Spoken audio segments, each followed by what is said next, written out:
வணக்கம் மக்களே, வாசியில் வசி. இன்றைக்கி நம்ம பார்க்க போகிறது வாசி யோகத்தை நம்ம ஏன் கற்றுக்கணும், வாசி யோகம்னா முதல்ல என்ன, நமக்கு அதை யார் கொடுத்துருக்கா அப்படின்னு பார்க்க போகிறோம்.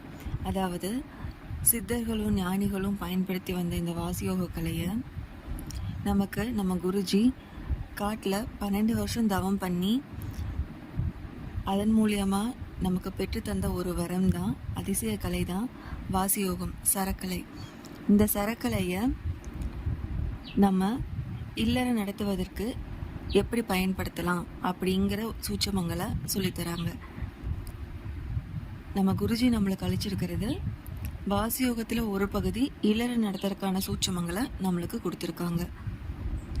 இந்த கலையை பயன்படுத்தி இல்லறவாசிகளான நம்ம இல்லற வாழ்க்கையை பூர்த்தி பண்ணி மேல்நிலை அடையறதுக்கான வழிகளை குருஜி சொல்லி தருவாங்க. நம்ம குருஜி ஆகிய வாயுஜி ஐயாவிடம் தீட்சை வாங்கின நான் உங்கள் எல்லாத்துக்கும், பெண்களாக இருக்கிறவங்க எல்லாத்துக்கும் இந்த கலையை இல்லற நடத்துவதற்காக சூட்சுமங்களை சொல்லித்தர போகிறேன். முதல்ல ஏன் இந்த கலையை கற்றுக்கணும் அப்படின்னா, இப்போது பெண்கள் நம்ம குடும்பம் நடத்திட்டுருக்கோம். நம்ம இல்லறத்தில் நிறைய நல்ல காரியங்கள், கெட்ட காரியங்கள் இது எல்லாமே இருக்கும். ஒரு விஷயங்களை எப்படி முழுமையாக செய்கிறது அப்படின்னு இதில் நம்ம தெரிஞ்சுக்கலாம்.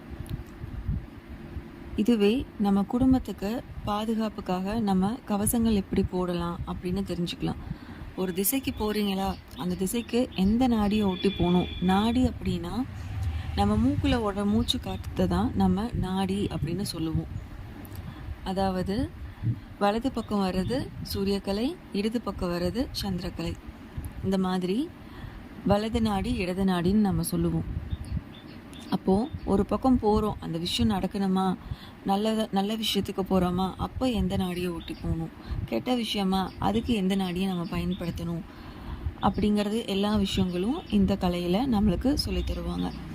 இதுவே குடும்பத்தில் நிறையா சண்டை சச்சரவுகள் வரும். கணவன் மனைவிக்காகட்டும், இல்லை குடும்ப உறவுகளுக்காகட்டும், இதுக்கெல்லாம் நிறையா சண்டை சச்சரவுகள் வரும். இதிலிருந்து எப்படி வெளிவரது, அந்த கஷ்டத்திலிருந்து படிப்படியாக நம்ம எப்படி வெளியே வரலாம் அப்படிங்கிறதுக்கான சூட்சமங்களையும் குருஜி சொல்லித் தருவாங்க. இந்த கலை படிக்கிறது மூலியமாக இன்னும் நம்ம உடல் நலத்துக்கு என்னென்ன நன்மைகள் இருக்குது அப்படின்னு பார்க்கலாம். நம்ம உடலில் நிறைய ஜீவகாந்தம் வெளியே போயிருக்கும், அதாவது எனர்ஜி. இந்த எனர்ஜி வெளியே போகிறது மூலியமாக நம்ம ரொம்ப டயர்டாக ஃபீல் பண்ணுவோம். அப்போது எப்படி நம்ம அந்த எனர்ஜியை புதுப்பிச்சுக்கிறது, அதை தான் நம்ம ஜீவகாந்த பயிற்சி, அந்த பயிற்சிகள் நம்ம செய்வோம். நம்ம உடலில் இருக்கிற நோய்களை எப்படி வெளியேற்றுறதுன்னு பார்ப்போம்.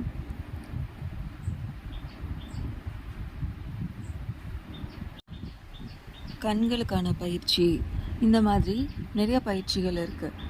இப்போது நம்ம நார்மலாக நோய்வாய்ப்பட்டுட்டோம்னா நம்ம அதை எதனால் பண்ணுறோம், ஏன் பண்ணுறோன்னு காரணங்கள் நம்மளுக்கு தெரியாது.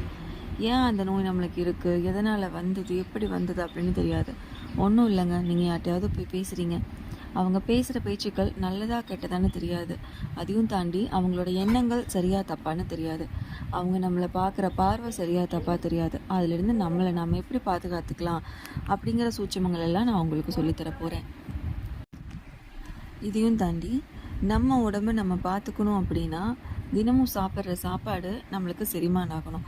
அப்போது சாப்பிடும்போது என்ன கலைகள் ஊட்டி சாப்பிடலாம், எந்த திசைகள் பார்த்து சாப்பிடலாம் அப்படிங்கிற சூட்சமம், எந்த திசைக்கு எப்படி சாப்பிட்டா என்ன பலன், எந்த உணவை எந்த மாதிரி சாப்பிடணும், இந்த மாதிரி நிறைய சூட்சமங்களை நான் உங்களுக்கு சொல்லித்தர தயாராக இருக்கேன். கணவர் வேலைக்கு போயிட்டு வந்து பணம் கொடுக்குறாரா, அந்த பணம் உடனே செலவாகுதா, செலவாகிற பணத்தை எப்படி சேமிக்கிறது, எவ்வளோ வந்தாலும் பத்தலைன்னு ஒரு சிலர் சொல்லுவீங்க. அந்த பணத்தை சேமிக்கிற முறை அப்படின்னு ஒன்று இருக்குது. நம்ம பணத்தை எவ்வளோ சேமித்து வைக்கிறோமோ அவ்வளோ நம்ம வாழ்க்கை சிறப்பாக இருக்கும் சொல்லுவாங்க. சரிதானங்க? அப்போது அந்த பணத்தை சேமிக்கிறது எந்த வகையில் சேமிக்கலாம் அப்படிங்கிறதும் நான் உங்களுக்கு சொல்லித்தருவேன். இப்போ நீங்கள் கோவிலுக்கு போகிறீங்க, பெண்கள் நம்ம நிறையா நாள் கோவிலுக்கு போவோம், சரிதாங்க? அந்த கோவிலுக்கு போகும்போது போயிட்டு வர நீங்கள் எல்லோரும் ஃப்ரெஷ்ஷாக இருக்கீங்களா? இல்லை. அப்போது கோயிலுக்கு போயிட்டு நீங்கள் வர்றீங்க அப்படின்னா நீங்கள் உண்மையிலுமே கோயிலுக்கு போய் சக்தி தான் வாங்கிட்டு வரீங்களா, இல்லை உங்கள் சக்தியை அங்கே கொடுத்துட்டு வரீங்களா மற்றவங்களுக்கு அப்படிங்கிறது எல்லாத்தையுமே இது நான் உங்களுக்கு இந்த கிளாஸில் சொல்லித்தருவேன். இல்லை இன்னும் பெண்கள் வந்து மேல்நிலை போக சிலர்லாம் பிஸ்னஸ் பண்ணுவீங்க, சுய தொழில் பண்ணிகிட்ருப்பீங்க, வேலைக்கு போவீங்க, வேலைக்கு போயிட்டு வர இடத்துல நிறையா இடைஞ்சல்கள் இருக்கும். அதை எல்லாத்தையும் எப்படி சரி செய்கிறது அப்படிங்கிற விஷயங்களையும் நான் உங்களுக்கு சொல்லித்தருவேங்க. இந்த கலையில் நீங்கள் சேர்ந்து பயிற்சி பெற மொத்தம் உங்களுக்கு 7 வார பயிற்சி இருக்கும். அதாவது 2 மாத கிளாஸ். வாரம் ஒரு முறை உங்களுக்கு பயிற்சி கொடுப்போம். விருப்பமுள்ள நபர்கள் சேர்ந்துக்கலாம். நன்றிங்க. வாசியில் வசி.